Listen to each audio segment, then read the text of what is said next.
अगोदर तर पुन्हा मंत्रिपद गळ्यात पडलंय पद, पण अपेक्षित जे होतंय मंत्रालय ते मिळालंय.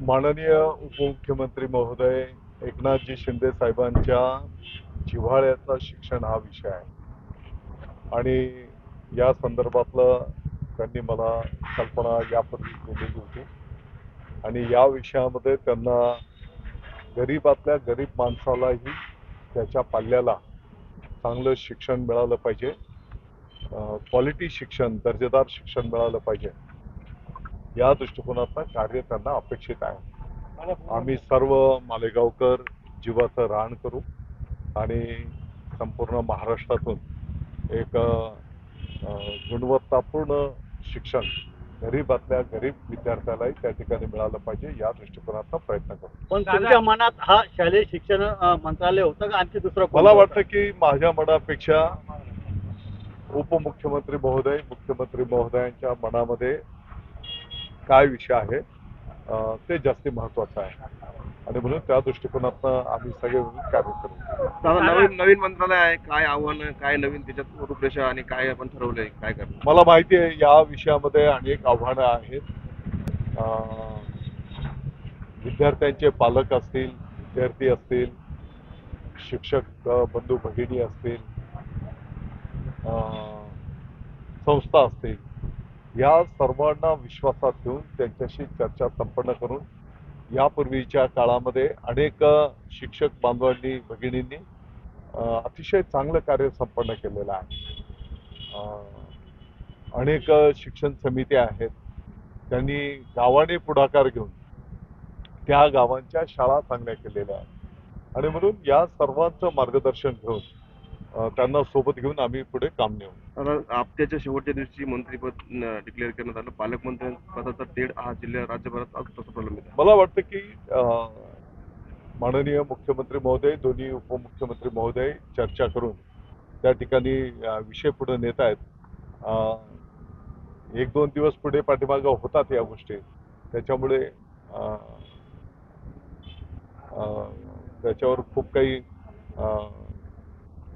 भाष्य करणं काही कुंभमेळा आहे आणि ज्या दृष्टीने पालकमंत्री पदाला महत्व आहे, पालकमंत्री पद तुम्हाला मिळावं या संदर्भामध्ये पण माननीय मुख्यमंत्री महोदय, उपमुख्यमंत्री महोदय चर्चा करून निर्णय करतील. ते जे निर्णय करतील त्याची अंमलबजावणी करणं शिवसैनिक म्हणून आपले काम असणार आहे. फंड जो आहे शिक्षण खात्याला तो कमी आहे. या सर्वातनं आपण मार्ग काढू. सारांश या सगळ्या गोष्टींचा आहे की माननीय एकनाथजी शिंदे साहेबांच्या जिव्हाळ्याचा जर हा विभाग आहे तर आम्ही सर्वजण मिळून जीवाचं रान करू आणि 1-2 वर्षामध्ये तुम्हाला या क्षेत्रामध्ये महाराष्ट्राच्या विद्यार्थ्यांच्या पालकांच्या तुम्हाला प्रतिक्रिया मिळतील की बदल झालेला दिसून येतो. नाशिक जिल्ह्यासाठी काय विजन राहणार? मालेगावच्या सर्व नागरिकांचं मी आभार व्यक्त करतो, कार्यकर्त्यांचं मी आभार व्यक्त करतो.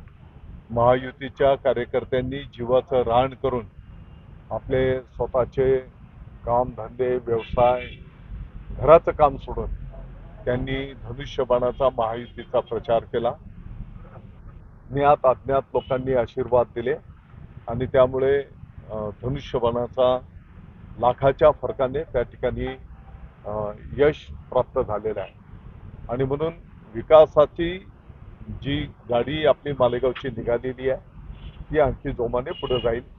नाशिक जिल्ह्याच्याही संदर्भामध्ये मागच्या काळापासून आपण जे काही नियोजन केलेलं आहे, विकास कामांचं प्रस्ताव शासन पातळीवर दिलेले आहेत, त्याचाही आपण पाठपुरावा करू आणि नाशिक जिल्ह्याचा सर्वांगीण विकास साध्य करू.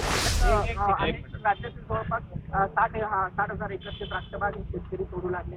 परकीय चलन जे सर्वात मोठं द्राक्ष आणू शकतात, तर व्यापाऱ्यांची फसवणूक आणि अवघड पाऊस कुठेतरी त्या शेतकऱ्यांची निश्चितपणे आपल्या सर्वांच्यासाठी चिंतेची ती बाब आहे. द्राक्षाच्या संदर्भामध्ये मोठी इन्व्हेस्टमेंट शेतकरी बांधवांची त्या ठिकाणी होत असते. अनेक शेतकरी कर्जबाजारी पण झालेले ही वस्तुस्थिती आहे आणि म्हणून सर्व शेतकऱ्यांना विश्वासात घेऊन त्यांच्याशी चर्चा करून शासन पातळीवरनं हा विषय त्या ठिकाणी निश्चितपणे मार्गी लावला जाईल. मला वाटतं की योगायोगाने कृषी मंत्रीपद पण आपल्या जिल्ह्याला त्या ठिकाणी मिळालेलं आहे आणि म्हणून कृषी मंत्री महोदय पण यामध्ये पुढाकार घेतील. आम्ही सर्वजण मिळून द्राक्ष उत्पादक शेतकरी बांधवांना पण दिलासा कसा मिळेल, त्यांना न्याय कसा मिळेल त्या दृष्टिकोनाचा मार्ग काढू. तुम्ही काय निर्णय घेतला? मला वाटतं की या क्षणाला सर्व प्रतिक्रिया देणे योग्य होणार नाही. मी आपल्याला सारांश सांगितला. काही लाखाच्या संख्येने जे आपले विद्यार्थी पाल्य आहेत त्या सर्व विद्यार्थ्यांना गुणवत्तापूर्ण शिक्षण कसं मिळेल, त्यांना सर्व भौतिक सुविधा कशा मिळतील आणि सर्वांगीण शिक्षण त्यांना कसं मिळेल आणि म्हणून या क्षेत्रामध्ये कार्य करणारे जे अनेक महानुभाव आहेत त्यांचं मार्गदर्शन मी घेणार आणि तुम्हाला दिसून येईल की वर्ष 2 वर्षामध्ये संपूर्ण महाराष्ट्रामध्ये शिक्षणामध्ये क्रांती झालेली तुम्हाला दिसेल. दिवसापासून कांद्याच्या संदर्भामध्ये आपल्या नाशिकचे सर्व आमदार आम्ही उपमुख्यमंत्री महोदय, मुख्यमंत्री महोदयांना या संदर्भामध्ये भेटलो. केंद्राशी संपर्क साधून संवाद साधून जी काही 20% निर्यातीचं जे काही टॅक्स आहे तो रद्द करणं अशी मागणी आम्ही केलेली आहे. मला वाटतं मुख्यमंत्री महोदय, उपमुख्यमंत्री महोदय केंद्राशी ऑलरेडी बोललेले आहेत आणि लवकरात लवकर हा निर्णय शेतकऱ्यांच्या हिताचा पदरात पाडू. सलग 5 वेळा अतिशय नम्रतेने सांगू इच्छितो की काल रात्रीच या विभागाची घोषणा मुख्यमंत्री महोदय, उपमुख्यमंत्री महोदयांनी केलेली आहे. तुम्ही बिलकुल काळजी करू नका. तुम्हाला नेहमीप्रमाणे रिझल्ट ओरिएंटेड काम दिसेल.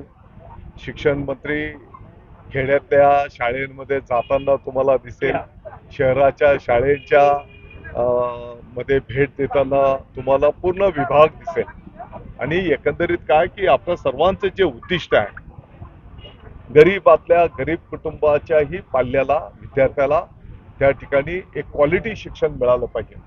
त्या दृष्टिकोनातून आपण सगळे मिळून काम करू.